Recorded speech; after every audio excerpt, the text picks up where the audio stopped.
ಆತ್ಮೀಯ ಸಹೃದಯ ಸ್ಪರ್ಧಾರ್ಥಿಗಳೇ, ತಮ್ಮೆಲ್ಲರಿಗೂ ಜ್ಞಾನವಾಣಿ ಮತ್ತು ಯೂಟ್ಯೂಬ್ ಚಾನಲ್ಗೆ ಸ್ವಾಗತ.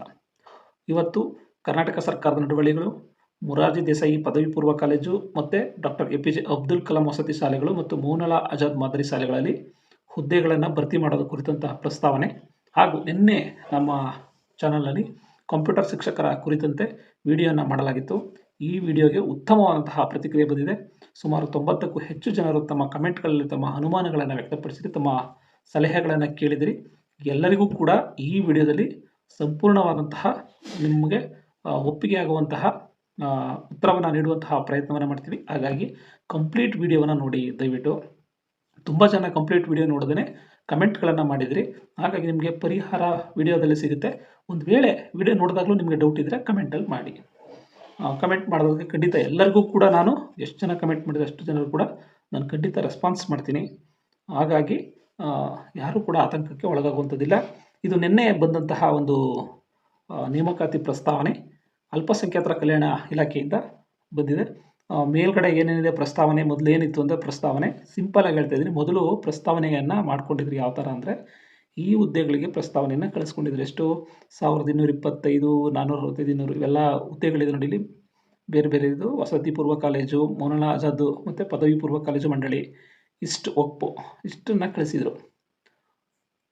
200, 1275, 465 ಮತ್ತು 1940. ಇದನ್ನು ಯಾವ ಥರ ತುಂಬಿಕೊಂಡಿದ್ರೆ 2000ರಲ್ಲಿ ಅದೇ ಥರ ಮತ್ತು 2017ರಲ್ಲಿ ಮತ್ತು 2018ರಲ್ಲಿ ಯಾವ ರೀತಿ ನೇಮಕಾತಿ ವಿಧಾನ ಮತ್ತು ವಿದ್ಯಾರ್ಥಿಯನ್ನು ನಿಗದಿಪಡಿಸಿ ಭರ್ತಿ ಮಾಡಿತ್ತೋ ಅದಕ್ಕೆ ಚೇಂಜ್ ಮಾಡಿ ಅಥವಾ ವೃಂದ ನೇಮಕಾತಿ ನಿಯಮಗಳನ್ನು ಅಳವಡಿಸಿ ಅಂತ ಕಳಿಸಲಾಗಿತ್ತು. ಅದಕ್ಕೆ 26/2026 ಅಂದರೆ ಈ ವರ್ಷ 27 ಎರಡನೇ ತಿಂಗಳಲ್ಲಿ ಖಾಲಿರುವ ನೇಮಕಾತಿ ಹುದ್ದೆಗಳನ್ನು ಭರ್ತಿ ಮಾಡ್ಕೋಬೇಕು ಅಂದರೆ 30 ದಿನಗಳಲ್ಲಿ ಪ್ರಾರಂಭ ಮಾಡಿ ಅಂತ ಹೇಳಿದರು. ಮತ್ತು ಈಗ ಸರ್ಕಾರ ಅಧಿಕೃತವಾಗಿ ನೇಮಕಾತಿಗಳನ್ನು ತುಂಬ್ಕೋಬೇಕಾಗಿರೋ ಸ್ಟಾರ್ಟ್ ಆಗಿರೋದ್ರಿಂದ ಈ ಒಂದು ಆದೇಶಗಳನ್ನು ನೀಡಿದ್ದಾರೆ ಮೊರಾರ್ಜಿ ವಸತಿ ಶಾಲೆಗಳಿಗೆ ಸಂಬಂಧಪಟ್ಟಂತೆ. ಇದರಲ್ಲಿ ನೇರ ನೇಮಕಾತಿ ಇರತಕ್ಕಂತಹ ಖಾಲಿ ಹುದ್ದೆಗಳು 1469, ಹೊರಗುತ್ತಿಗೆ ಅತಿಥಿ ಶಿಕ್ಷಕರ ಹುದ್ದೆಗಳು 1940. ಇಷ್ಟು ಹುದ್ದೆಗಳನ್ನು ನೇಮಕಾತಿ ಮಾಡ್ಕೋಬೇಕಿತ್ತು. ಆಯಿತಾ, ನೋಡ್ಕೊಳ್ಳಿ. ಇದರಲ್ಲಿ ಈಗ ಸರ್ಕಾರ ಆದೇಶ ಏನು ಮಾಡಿದೆ ಅಂದರೆ, ಇಲ್ಲಿ ಆದೇಶ ಮಾಡಿದೆ 333 ಹುದ್ದೆಗಳು, 119 ಮತ್ತು 452 ಇಷ್ಟು ಹುದ್ದೆಗಳಿಗೆ ಅವಕಾಶವನ್ನು ನೀಡಲಾಗಿದೆ. ಇನ್ನು ಖಾಲಿ ಇರತಕ್ಕಂಥ 94 ಹುದ್ದೆಗಳಿಗೆ ಎಲ್ಲಿ ಅಂದರೆ ವಸತಿ ಅಬ್ದುಲ್ ಕಲಾಂ ವಸತಿಯಲ್ಲಿ ಇದರಾಗಿ ಅತಿಥಿ ಶಿಕ್ಷಕರ ಸೇವೆಯನ್ನು ಪಡ್ಕೊಂಡು ಮಾಡ್ತಾಯಿದ್ರಿ, ನೀವು ಅದನ್ನೇ ಮುಂದುವರಿಸಿ ಅಂತ ಹೇಳಿದೆ. ಒಟ್ಟು ಈಗ ಇತ್ತೀಚೆಗೆ ಬಂದಂತಹ ಇದರಲ್ಲಿ ಒಟ್ಟು 58 ಹುದ್ದೆಗಳಿದೆ ನೋಡಿ. ಇಲ್ಲಿ ಅಲ್ಪಸಂಖ್ಯಾತರ ನವೋದಯ APJ ಅಬ್ದುಲ್ ಕಲಾಂ ವಸತಿ ಶಾಲೆಯಲ್ಲಿ 58 ಹುದ್ದೆಗಳು. ಇನ್ನು ಮೂರನೇದು 775 ಹುದ್ದೆಗಳ ಎದುರಾಗಿ ಅತಿಥಿ ಉಪನ್ಯಾಸ ಸೇವೆಯನ್ನು ಪಡೆದು ಕಾರ್ಯನಿರ್ವಹಿಸುತ್ತಿರುವ ಹುದ್ದೆಗಳನ್ನು 532 ಹುದ್ದೆಗಳಲ್ಲಿ ಇವನ್ನ ನೇರ ನೇಮಕಾತಿ ಮೂಲಕ ಭರ್ತಿ ಮಾಡ್ಕೊಳ್ಳಿ. 775 ಹುದ್ದೆಗಳನ್ನ ನೀವು ಏನು ನಿರ್ವಹಿಸ್ತಾ ಇದ್ರಿ ಅತಿಥಿ ಉಪನ್ಯಾಸಕರ, ಅದರಲ್ಲಿ 532 ಹುದ್ದೆಗಳನ್ನು ಭರ್ತಿ ಮಾಡ್ಕೊಳ್ಳಿ. ನೀವು ಯಾವುದ್ರ ಮೂಲಕ? ನೇರ ನೇಮಕಾತಿ ಮೂಲಕ ಭರ್ತಿ ಮಾಡ್ಕೊಳ್ಳಿ. ಎಷ್ಟು? 532. ಉಳಿಕೆ ಮೂಲ ವೃಂದ ಮತ್ತು ಕಲ್ಯಾಣ ಕರ್ನಾಟಕ ಎರಡನ್ನು ಸೇರಿಸಿ 532. ಇದರಲ್ಲಿ ನಿಮಗೆ ಇದು ಮೊದಲನೇ ಸಿಗ್ತಿರೋದು ಉಳಿಕೆ ಮೂಲ ವೃಂದ, ಇದು ಕಲ್ಯಾಣ ಕರ್ನಾಟಕ ವೃಂದ.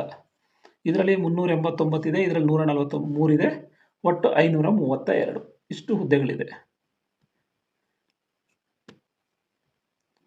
ನೆಕ್ಸ್ಟು ಕಲ್ಯಾಣ ಕರ್ನಾಟಕ ಹುದ್ದ ವೃಂದದಿಂದ ಮೊರಾರ್ಜಿ ಪದವಿ ವಸತಿ ಪೂರ್ವ ಕಾಲೇಜಲ್ಲಿ 190, ಉಳಿಕೆ ಮೂಲ ವೃಂದ 333, ಒಟ್ಟು 452.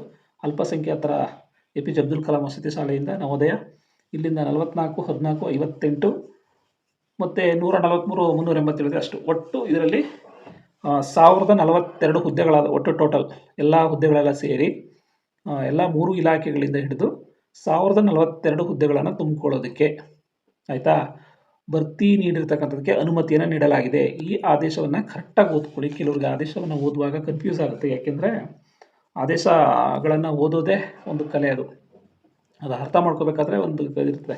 ಕೋರ್ಟ್ ಆರ್ಡರ್ಗಳನ್ನು ಓದಬೇಕು ಅಂದರೆ ಲಾಯರ್ಗಳಿಗೆ ಓದೋ ರೀತಿಯೇ ಬೇರೆ, ನಾವು ಓದುವ ರೀತಿಯೇ ಬೇರೆ. ಹಾಗಾಗಿ ಕೆಲವೊಂದು ವಿಚಾರಗಳು ಆಯಾ ಇಲಾಖೆಯವರಿಗೆ ತುಂಬ ಅನುಭವವನ್ನು ಕೇಳುತ್ತೆ. ಹಾಗಾಗಿ ಇಲ್ಲಿ ನೀವು ಕನ್ಫ್ಯೂಸ್ ಮಾಡ್ಕೋಬೇಡಿ. ಲಾಸ್ಟಲ್ಲಿದೆ ಇಲ್ಲಿ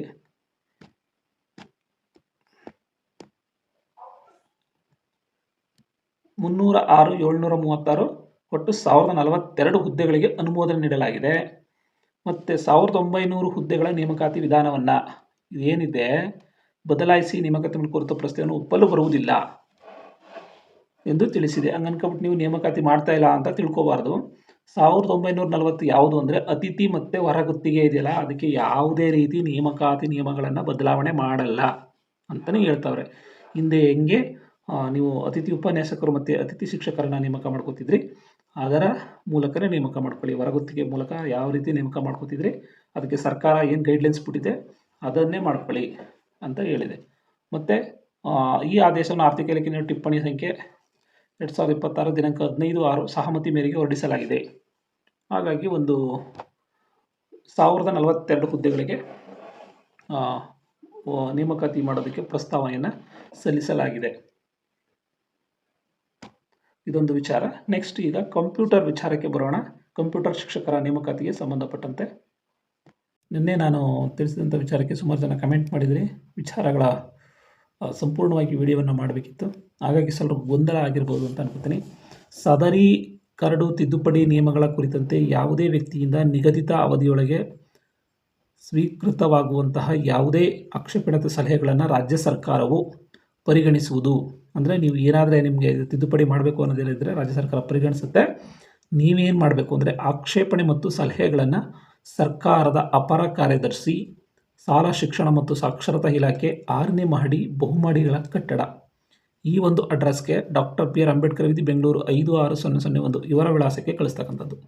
ಈ ವಿಳಾಸಕ್ಕೆ ನಿಮ್ಮ ಈ ಒಂದು ತಿದ್ದುಪಡಿ ಆದೇಶ ಸಂಖ್ಯೆಯನ್ನು ಮೆನ್ಷನ್ ಮಾಡಿ, ಇಂಥವರಿಗೆ ಗೆ ಅಂತ ಬರೆದು ಇದನ್ನು ಮೆನ್ಷನ್ ಮಾಡಿ ನಿಮ್ಮ ಸಲಹೆಗಳೇನು, ಅದಕ್ಕೇನಾದರೂ ನಿಮ್ಮ ಹತ್ರ ಪ್ರೂಫ್ ಇದ್ದರೆ, ಆಧಾರಗಳಿದ್ದರೆ, ಮತ್ತು ಅದರಿಂದ ಆಗ್ತಕ್ಕಂಥ ಅನಾಹುತಗಳೇನು ಅಂತ ನಿಮ್ಮ ಸಲಹೆಗಳೇನಾದರೂ ಇದ್ದರೆ ತಿಳಿಸ್ಬೋದು. ಉದಾಹರಣೆಗೆ PU ಕಾಲೇಜ್ ಮಾಡಿರ್ತಕ್ಕಂತಹ ವಿಧಾನ ಇರ್ಬೋದು. PU ಕಾಲೇಜ್ವರೆಗೆ ನೀವು ಕನ್ನಡವನ್ನು ಓದಿ ಅಂತ. ಕೆಲವರು SLC ತನಕ ಕನ್ನಡನ ಓದಿರ್ತಾರೆ, ಡಿಪ್ಲೊಮಾ ಮಾಡಿಬಿಟ್ಟಿರ್ತಾರೆ, ಅಥವಾ ITI ಕೋರ್ಸ್ಗಳನ್ನು ಮಾಡಿರ್ತಾರೆ. ಅದನ್ನು ಕೂಡ PUC ತತ್ಸಮಾನ ಅಂತ ಇದೀಗ ಪರಿಗಣಿಸಿರೋದ್ರಿಂದ ಅಲ್ಲಿ ಕನ್ನಡವನ್ನು ಓದುವಂತಹ ಸಾಧ್ಯತೆ ಕಡಿಮೆ ಇರುತ್ತೆ. ಹಾಗಾಗಿ 1ರಿಂದ ಈಗ ಎಲ್ಲ ನೇಮಕಾತಿಗಳಿಗೆ ಯಾವ ರೀತಿ ಇದೆ ಅಂದರೆ 1ರಿಂದ 10ನೇ ತರಗತಿ ಅಂತ ಎಲ್ಲ ನೇಮಕಾತಿಗಳಲ್ಲಿ ಇರುವುದರಿಂದ ಇದನ್ನೂ ಕೂಡ ನೀವು 1ರಿಂದ 10ನೇ ತರಗತಿ ಕನ್ನಡವನ್ನು ಮಾಡೋದು ತುಂಬ ಇಂಪಾರ್ಟೆಂಟ್. ಅಂದರೆ ಫಸ್ಟ್ ಲ್ಯಾಂಗ್ವೇಜ್ ಅಥವಾ ಥರ್ಡ್ ಲ್ಯಾಂಗ್ವೇಜ್, ಸೆಕೆಂಡ್ ಲ್ಯಾಂಗ್ವೇಜ್ ಏನು ಕನ್ನಡ ಇದೆ ಅದರಲ್ಲಿ first language, second language Kannada ಓದಿರಬೇಕು ಅನ್ನೋದು ವಿಚಾರ. ಇದನ್ನು SLCವರೆಗೆ ಮಾಡಿದ್ರೆ ಸಾಕು. ಇನ್ನು ತುಂಬ ಜನ ಕೇಳ್ತಕ್ಕಂಥದ್ದು B.Ed ಕಂಪಲ್ಸರಿ ಮಾಡಬೇಕು ಅನ್ನೋದು. ಆ್ಯಕ್ಚುಲಿ ಇಲ್ಲಿ B.Edನ್ನು ಸೇವೆಯ ನಂತರ ಮಾಡೋದಕ್ಕೆ ಅವಕಾಶವನ್ನು ನೀಡಲಾಗಿದೆ C&Rರಲ್ಲಿ. ಸ್ಟಾರ್ಟಿಂಗ್ಗೆ ಇದಕ್ಕೇನು ಅವಕಾಶ ಏನಿಲ್ಲ. ಇಲ್ಲಿ ಲಾಸ್ಟಲ್ಲಿ ಹೇಳಿದ್ದೆ ನಾನು ನಿಮಗೆ. ಇಲ್ಲಿ ಅಂದರೆ NCT ಮಾಹಿತಿ ಮಾನ್ಯತೆ ಪಡೆದಂಥ ಯಾವುದಾದ್ರೂ B.Ed ಪದವಿಯನ್ನು ಹೊಂದತಕ್ಕಂಥದ್ದು. ಇನ್ನು KSYU ಮತ್ತು ನೀವು IGNOದಲ್ಲಿ B.Edನ್ನು ಮಾಡಬೇಕು ಅಂದರೆ ನೀವು D.Edನ್ನು ಮಾಡಿರಬೇಕು. ಅದ್ರ ಬೇಸ್ ಮೇಲೆ ಅವ್ರೇನು ಮಾಡ್ತಾರೆ ಅಂದರೆ ನಿಮಗೆ B.Edಗೆ ಮಾಡೋದಕ್ಕೆ ಅವಕಾಶವನ್ನು ಕೊಡ್ತಾರೆ. ಹಾಗಾಗಿ ನೀವು ಒಂದು ವೇಳೆ D.Ed ಮಾಡಿಲ್ಲ ಅಂದರೆ ನೇರವಾಗಿ B.Edನ್ನು ಮಾಡಬೇಕಾಗುತ್ತೆ, ಅದು ರೆಗ್ಯುಲರಾಗಿ ಮಾಡಬೇಕಾಗುತ್ತೆ. ಇದು ಒಂದು ಮಾಹಿತಿ ಗೊತ್ತಿರಲಿ. ಈಗ B.Ed ಸಂಬಂಧಪಟ್ಟಂತೆ ಮುಗೀತು. ಇದು B.Ed ಏನಂದರೆ ಕೆಲವರ ಪ್ರಶ್ನೆ ಏನಂತಂದರೆ ನಾವು ಬ್ಯಾಚುಲರ್ ಆಫ್ ಸೈನ್ಸ್ ಮಾಡಿರ್ತೀವಿ, B.Ed ಮಾಡಿರ್ತೀವಿ, ನಮಗೆ ಅವಕಾಶವನ್ನು ಕೊಡಬೇಕಿತ್ತು.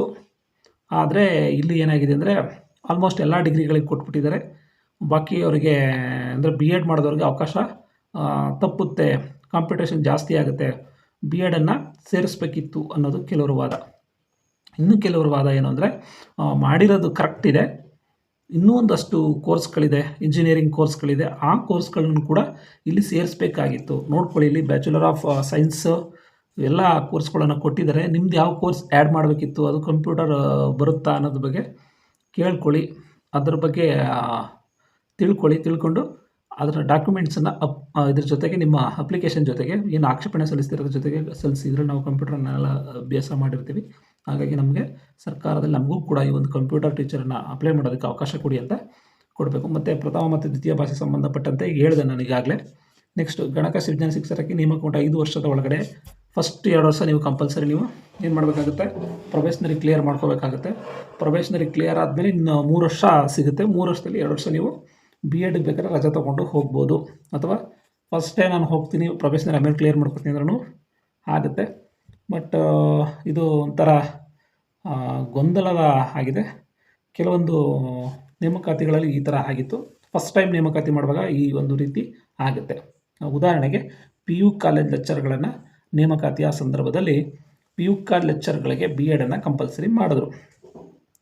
ಬಟ್ ಅದ್ರ ಹಿಂದೆ ಏನಿತ್ತು ಅಂದರೆ BEdನ್ನು ತಗೋತಿರಲಿಲ್ಲ, ಕೇವಲ MA ಆದವ್ರನ್ನ ತಗೋತಿದ್ರು. ಮತ್ತು ಈಗಿರುವ ಶಿಕ್ಷಕರ ಕಥೆ ಏನು ಎಂಬಂಥ ಬಂದ ಸಂದರ್ಭದಲ್ಲಿ, ಉಪನ್ಯಾಸಕರ ಕಥೆ ಏನು ಅಂತ ಬಂದ ಸಂದರ್ಭದಲ್ಲಿ ಎಲ್ಲ ಉಪನ್ಯಾಸಕರಿಗೂ ಕೂಡ ವೇತನ ರಹಿತ ರಜೆ ಅಥವಾ ವೇತನ ಸಹಿತ ರಜೆಯನ್ನು ನೀಡಿ ಅವ್ರಿಗೆ BEd ಮಾಡೋದಕ್ಕೆ ಅವಕಾಶವನ್ನು ಕೊಟ್ಟರು.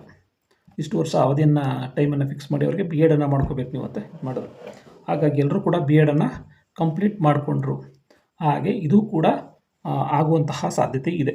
ಹಾಗಾಗಿ ನೇಮಕಾತಿ ಇದರಲ್ಲಿ ಈಗ ಎಲ್ಲರಿಗೂ ಕೂಡ ಫಸ್ಟೇ BEd ಮಾಡುವಂತಹ ವಿಚಾರಗಳು ಸಾಧ್ಯತೆ ಕಡಿಮೆ ಈ ಒಂದು ವಿಚಾರದಲ್ಲಿ. ನೆಕ್ಸ್ಟ್ ಹಾಗಾಗಿ ಎಲ್ರಿಗೂ ಕೂಡ ಅವಕಾಶವನ್ನು ಕೊಟ್ಟು ಈ ನೇಮಕಾತಿಗೆ, ಮುಂದಿನ ನೇಮಕಾತಿಗೆ ಏನು ಮಾಡ್ತಾರೆ ಅಂದರೆ BEdನ್ನು ಕಂಪಲ್ಸರಿ ಮಾಡಿಬಿಡ್ತಾರೆ. ನೋಟಿಫಿಕೇಷನಲ್ಲೇ BEd ಪ್ಲಸ್ BEd ಇದ್ರ ಜೊತೆಗೆ ಪ್ಲಸ್ BEd ಅಂತ ಬಂದ್ಬಿಡುತ್ತೆ ಇಲ್ಲಿ. ಹಾಗಾಗಿ ಇಷ್ಟು ಇರೋಲ್ಲ, ಮತ್ತು ಇಲ್ಲಿ ಇಷ್ಟು ಮಾಹಿತಿಯನ್ನು ನೀಡಲ್ಲ. ಸಿಂಪಲ್ ಪ್ಲಸ್ BEd ಆಗಿರಬೇಕು. ಯಾವುದರಿಂದ ಮಾನ್ಯತೆ ಪಡೆದಂಥ NCT ಮಾಹಿತಿಯಿಂದ BEd ಪದವಿಯನ್ನು ಹೊಂದಿರತಕ್ಕಂಥ ಅಷ್ಟೇ, ಮುಗಿಸ್ಬಿಡುತ್ತೆ. 5 ವರ್ಷ ಟೈಮು ಮುಡ್ಕೊಂಡು ಆನಂತರ ಯಾವುದೇ ಮಾಹಿತಿ ಇರಲ್ಲ. ಹಾಗಾಗಿ ಕಂಪ್ಯೂಟರ್ ಶಿಕ್ಷಕರಿಗಿರ್ತಕ್ಕಂತಹ ಸಮಸ್ಯೆಗಳು ಬಗೆಹರಿತು ಅನ್ಕೋತೀನಿ.